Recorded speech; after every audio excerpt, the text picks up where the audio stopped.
திருச்சிற்றம்பலம்.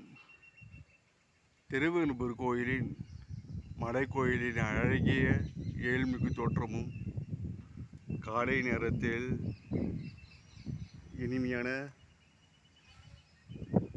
சூழலில் சூரிய உதவியும் நாம் தற்போது காணலாம்.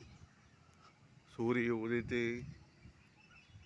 கிழக்கு திசை நோக்கி கோயிலுக்கு எதிரே மிகப்பெரிய தீர்த்தமும் அரச மரமும் வேப்ப மரமும் அமைந்திருக்க ஏழ்மிகு தோற்றத்தோடு காட்சியளிக்கிறது. ஞாயிறு காலையில் சூரியனை வழிபடுவதோடு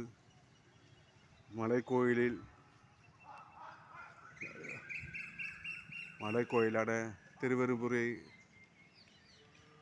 கோயில் மண்டபத்தை வழிபடும் மிக புண்ணியமாகும். திருவெரும்புதூர் எறும்பீஸ்வரர் மற்றும் நறுங்கோயிலி அம்மை ஆசி பெற வேண்டுகிறேன். திருச்சிற்றம்பலம்.